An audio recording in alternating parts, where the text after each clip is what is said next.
श्री कृष्णदास जी,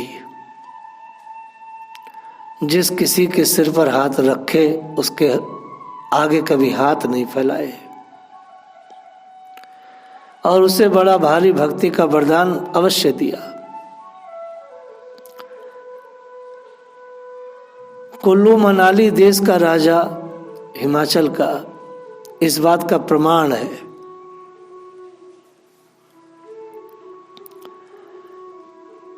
इसको अपने पर्वत की कंदरा में जाकर दर्शन दिया। इस राजा को आपकी कृपा से उसे राज्य प्राप्त हुआ। राजा को आपने ऐसा प्रेम भाव दिया कि उसे संत भगवंत की सेवा करते हुए और अधिक करने की अभिलाषा बनी रहती थी। एक बार पुजारी मंदिर में भगवान का भोग लगाने के लिए जलेबियों के थाल ले जा रहे थे। उसमें से एक जलेबी गिर गई। राजा का छोटा सा बालक उसे उठाकर खा गया। यह देखकर राजा के मन में बड़ा भारी दुख हुआ। देखो कैसे कैसे राजा हुए हमारे यहाँ। राजा को इतना दुख हुआ कि बिना भोग लगे ही इसने खा लिया। तुरंत हाथ में तलवार लेकर उसे मार डालने के लिए उठे। सगा पुत्र है, परंतु समीप में उपस्थित संतों ने उसे बचा लिया।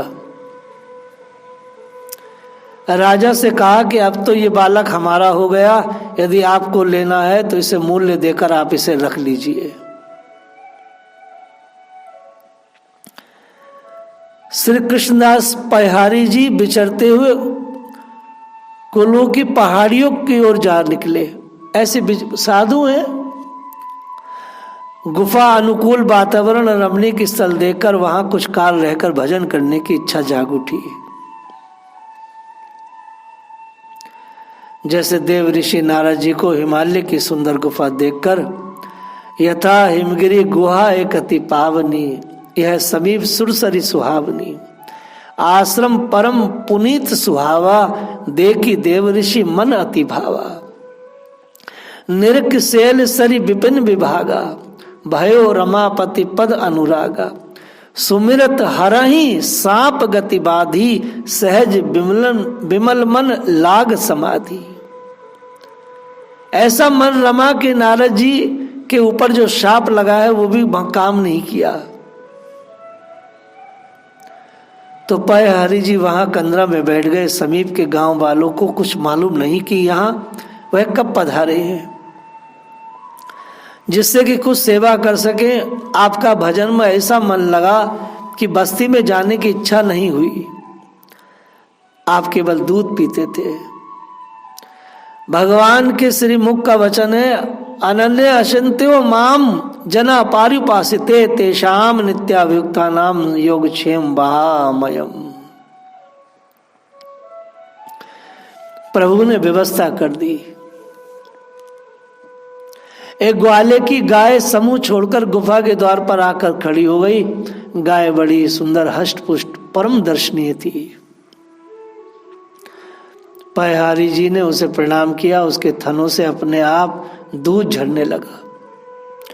प्रथम तो गाय का उस गुफा तक आने का ही आश्चर्य था, फिर स्वतः दूध श्रवणना यह और भी आश्चर्य है। आपने इसे प्रभु का मंगल विधान माना। दूध की आवश्यकता थी ही। कमंडलू में दूध रोप लिए। गाय वहां से चलकर फिर अपने झुंड में मिल गई। आपने दूध को वस्त्र पूत करके पी लिया। यही क्रम नित्य प्रति का हो गया। एक दिन ग्वाले के मन में विचार आया कि देखे तो ये गाय जाती कहाँ है। वह गाय के पीछे पीछे लग गया। गुफा तक आया। छिपकर सब दृश्य देखा। पहाड़ी जी का दिव्य दर्शन पाकर कृतार्थ हो गया और समीप आकर उसने श्री चरणों में प्रणाम किया और अपना भाग्य सराहा। महाराज, मुझे इस गाय की बदौलत आपका दर्शन हो गया। मेरे धन्य भाग्य हैं। पहाड़ी जी ने पूछा, क्या ये गाय आपकी है? ग्वाले ने कहा, जी हाँ, आपने कहा कि भैया यह तो नित्य मेरी सेवा कर जाया करती है, अतः मैं तुम पर प्रसन्न हूं, तुम मुझसे कोई वर मांगो। ग्वाले ने सरल भाव से कहा, महाराज आप साधु महात्माओं की सेवा करना ही हमारा परम धर्म है, भला इसके लिए क्या लेना देना। धन्य है गाय मैया जिसने हम लोगों को अधर्म से बचा लिया, नहीं तो हम लोग जानते ही ना और ये जान नहीं पाते कि आप हमारे यहाँ आकर भूखे रहते हैं इन पहाड़ियों में। हम सभी कुल्लू के लोगों को बड़ा भारी अपराध लगता महाराज, आप खूब भजन करिए, हम और भी दूध लाया करेंगे, हमारे और भी बहुत गाय हैं। श्री महाराज जी ने कहा, नहीं नहीं तुम तो कुछ मांगो। उसने कहा, प्रभु हमें कुछ भी नहीं चाहिए, आप सब संतों की कृपा से सब भरा पूरा है, दूध की जगह दूध है, पूत की जगह पूत है, आप तो हमें कुछ सेवा की आज्ञा करें। उसकी इस निष्प्रसाह एवं सेवा की सद्भावना से पयहारी जी का मन और भी आकृष्ट एवं उत्सुक हो गया, बार बार मांगने का आग्रह करने लगे। तब उसने कहा, महाराज और तो सब ठीक है, यदि आप कुछ देना ही चाहते हैं तो हमारे राजा का राज्य दुष्टों ने छीन लिया है, इस समय बड़े दुखी हैं, आप कृपा करके उनका राज्य दिलवा दें। आपने कहा, रे भाई मैंने तो तुम्हें देने को कहा है, मैं तुम्हारे राजा को जानता भी नहीं हूं, तुम अपने लिए जो चाहो सो मांगो। परंतु ग्वाला तो हट पकड़ गया राजा के लिए। उसने कहा, महाराज यह कृपा तो राजा पर ही होनी चाहिए। आपने विचार किया, निश्चय ही राजा प्रजा वत्सल होगा, तभी तो उसकी प्रजा उन्हें इतना चाहती है। अतः आप बोले, अच्छा जाओ राजा को लिवा लाओ। वह तुरंत गया और राजा को लिवा लाया। राजा अत्यंत सादे वेश में आकर आपको दंडवत प्रणाम किया। महाराज जी ने प्रसन्न होकर आशीर्वाद दिया, जय हो। राजा ने अपना दुखड़ा सुनाया। तब आपने कहा, तुम अपने घोड़े पर चढ़कर जहां तक तुम्हारी इच्छा हो घूमो, यह सब क्षेत्र तुम्हारा हो जाएगा। ऐसा भी कहते हैं कि आपने कहा कि इस पहाड़ पर चढ़कर चारों ओर देखो, जहां तक तुम्हारी दृष्टि जाएगी वहां तक तुम्हारा राज्य हो जाएगा, शत्रु हार जाएंगे। राजा ने आपकी आज्ञा का पालन किया।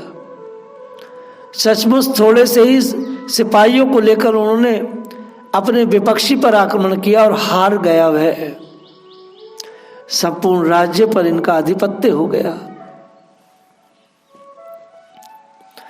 राज्य दखल होने पर राजा पुनः आपकी शरण में आया और तब आपने इन्हें संत सेवा भगवत भजन का उपदेश दिया। तब से राजा के यहाँ खूब हरि साधु सेवा होने लगी।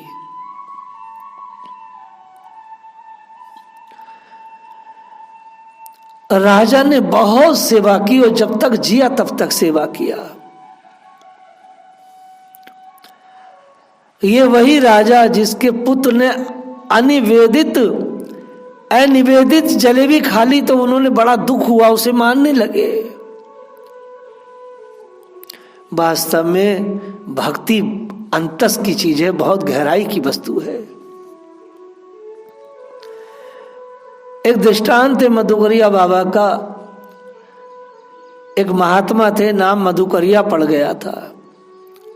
नित्य गांव से मधुकरी मांग कर लाते, उसे नदी के जल में धोकर भगवान का भोग लगा कर पाते। एक दिन बड़े जोर की भूख लगी थी, अतः भोग लगाना भूल गए। जब एक गिलास खा लिए तब याद आई तो उन्हें बड़ा ही दुख हुआ। फिर तो वे अपने ही हाथों से अपने मुंह पर थप्पड़ मारने लगे कि तुमने अनिवेदित वस्तु क्यों खाई। मारते मारते मुंह लहूलान हो गया, भगवान से देखा नहीं गया, प्रकट हो गए। पूछे, क्यों मार रहे हो अपने को? उन्होंने बताया। तब भगवान ने कहा कि तो क्या बिगड़ गया, अब से भोग लगा दो। उन्होंने कहा, प्रभु अब तो झूठी हो गई रोटियां, अब कैसे भोग लगाऊं? भगवान ने कहा कि रोज की ही कौन अमनिया रहती है, गांव के लोग तो खाने पीने से जो बच गई है वह बाबा के लिए रख देते हैं। वाह भाई वाह।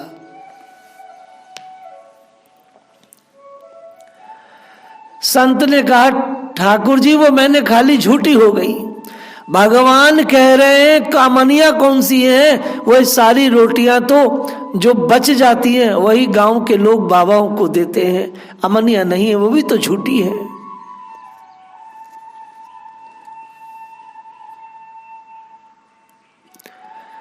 बात तो सत्य है। ठाकुर जी तो यहाँ भक्तों का, ब्रजवासियों का झूठा नहीं खाते हैं। एक बूढ़ा था वृद्धावस्था से विलंबित, एक बूढ़े की घर वाले अत्यंत उपेक्षा करने लगे। उसके लिए अलग एक झोपड़ी डाल दिए, दो एक फूटे टूटे पात में रख दिए, उसी में दो एक रोटी कुत्ते को देने जाते तो बूढ़े को भी डाल देते। घर बालक दिन भर खाया करते, जब बालकों से कुछ वस्तु नहीं खाई जाती तो मैया बाबा से पूछते कि इसका क्या करें, तो वो कहते ले जा रख दे बाबा की रोटी पर। इस तरह बाबा के लिए रोटियां रखी जाती, अनिवेदित खा लेने पर दूसरा। बाबा रोटी खा रहा है लेकिन वो कैसी है, वो तो झूठी है। एक दृष्टांत और है चक्रिक भील का। ये दृष्टांत द्वापर युग का है।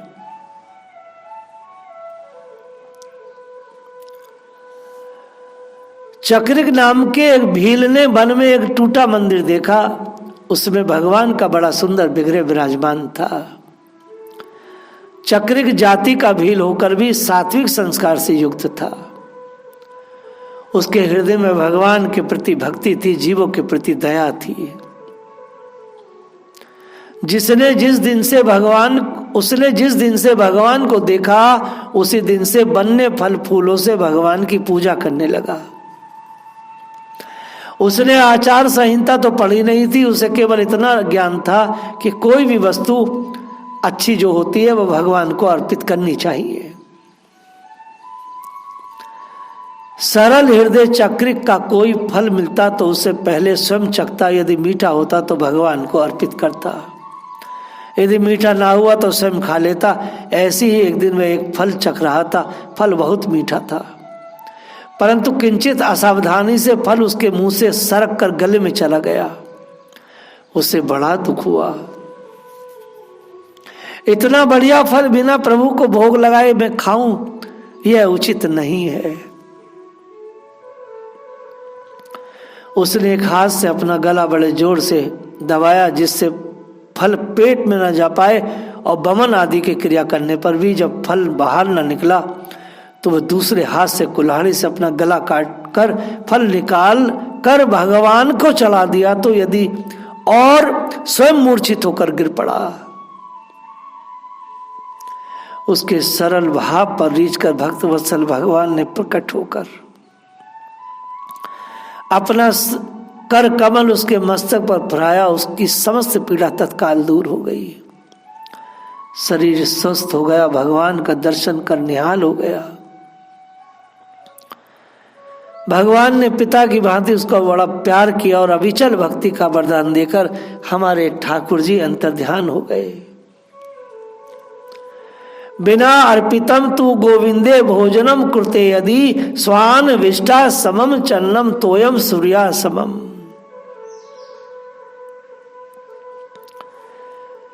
क्योंकि वो स्वान की विष्ठा के समान है, जो चीज भगवान को अर्पित ना करके खाई जाए।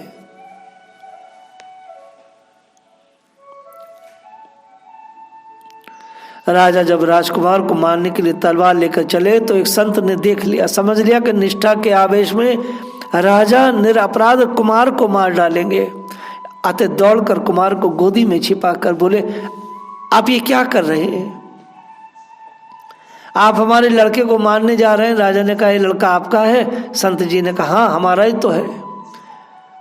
जब आप सब कुछ संतों को समझते हैं तो आपके लड़के को अपना क्यों नहीं समझेंगे हम? फिर मारने का भला आपको अधिकारी कहाँ रहा? तब तो राजा के हाथ शिथिल हो गए। बोले अच्छा महाराज, आपका है तो हम नहीं मारेंगे। राजा ये विचार का मन ही मन बड़े प्रसन्न हुए कि संतों ने हमारी वस्तु को अपना मान लिया, बड़ी कृपा किया। कुछ दिन बाद संत जी बोले कि मुझे तीर्थाटन करने जाना है, द्रव्य की आवश्यकता है, अतः मैं अपने इस बालक को बेच रहा हूं, आप ले लीजिए। राजा ने हंस गए, संत की इच्छित द्रव्य देकर विदा किया। संत की ओट से लड़के की जान बच गई।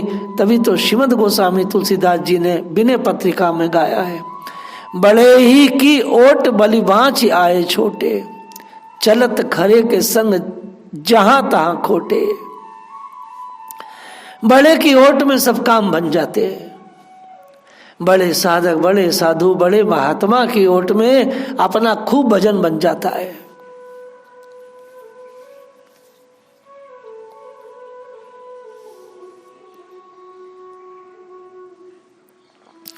हम लोग प्रेम तत्व पर चर्चा कर रहे हैं, भगवान और भक्त संत की चर्चा हो रही है।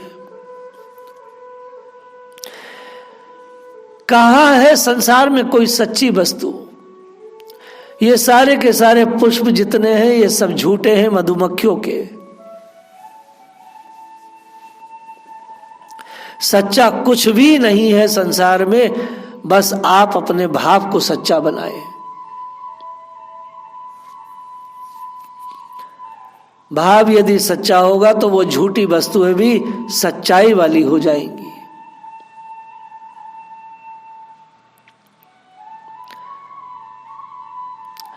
एक बहुत बड़ा संत निंदक था, भागवत विमुख मनुष्य ने जीवन भर संतों की निंदा किया था। इस व्यक्ति ने अंत में उसे यमदूत बांधकर यमलोक को ले चले। रास्ते में एक साधु की कुटी थी। निंदक ने कहा कि हम नित्य नियम से साधुओं की 10 गाली देते थे, तुम लोग मुझे कुटी के समीप रोको, गाली दे लूं तो चलूं।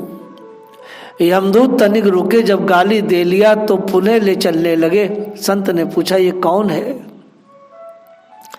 यमदूतों ने कहा ये आपका निंदक है, हम लोग इसे नरक ले जा रहे हैं। संत तो सदा गुण ग्रहण करते हैं। यमदूतों ने कहा यह आपका? संत ने यह सुनते ही यह मेरा है झपट कर उस जीव को यमदूतों से छीन लिया और बोले ये निंदक ही है तो क्या है तो हमारा। केवल एक शब्द की ये आपका निंदक है। यमदूतों ने कहा महाराज, हे महासंत महात्मा, ये आपका निंदक है। महात्मा ने कुछ नहीं सुना, केवल यह सुना कि ये हमारा निंदक है, अर्थात ये हमारा है। यमदूतों से छुड़ा लिया। ऐसे दयालु संत होते हैं कि निंदा करने वाले से भी संबंध मानकर उसकी रक्षा करते हैं। फिर सेवा करने वालों के लिए तो कहना ही क्या है। इससे बड़ा उदाहरण क्या हो सकता है? कोई व्यक्ति महात्मा को प्रणाम करता है, पैसा देता है, कौड़ी देता, कपड़ा देता, दान देता, जाने क्या क्या, तो जो दे रहा है वो तो महात्मा का है ही। लेकिन जो व्यक्ति केवल निंदा कर रहा है, वो निंदा किसकी कर रहा है? महात्मा की। तो महात्मा की निंदा कर रहा है, सो वो भी महात्मा का ही है।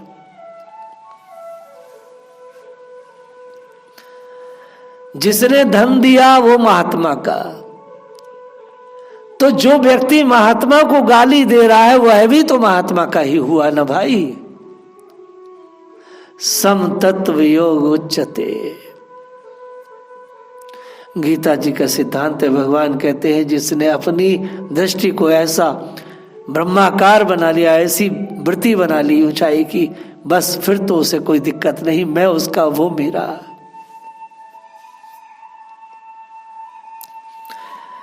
जैसे प्रशंसा करने वाला हमारा है, ये हमारा प्रशंसक है। देखिए आप शब्द देखिए क्या है व्याकरण से, ये मेरा प्रशंसक है, तो उसे वो अपना मान है। ये कौन है? ये मेरा निंदक है। तो दोनों ही मेरे हो गए,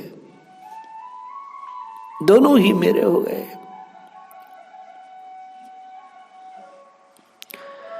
एक बार गरुड़ जी कैलाश गए, इन्हें देखकर नागों ने फुफकारा। तब वे बोले, तुम लोग श्री महादेव जी की ओट लिए हो, इसी से बच रहे हो। यदि अलग होकर फुफकारो तो मैं अभी सबकी बोलती बंद कर दूं। तो जो बड़े की ओट है, बड़े की ओट से बुरे बुरे लोग भी पार हो जाते हैं। ये गरुड़ जी का उदाहरण दे रहे हैं। नाग फुकार रहे हैं गरुड़ जी को देख के। गरुड़ जी ने भी हल्के से फुसफुसा के कहा, यह तो महादेव जी की ओट लिए हो इसलिए बच रहे हो, अलग होकर फुफकारो तो फिर मैं देखूं। तो बड़े की जो ओट है, बड़े महात्मा की जो ओट है, बड़े गुरुजनों की जो ओट है, उससे हम पार हो जाते हैं, पार हो जाते हैं। भक्त और भगवान की कथा, कैसे प्रेम मिले, बस उसी को लक्ष्य करके कथा का आयोजन चल रहा है। जय राधा।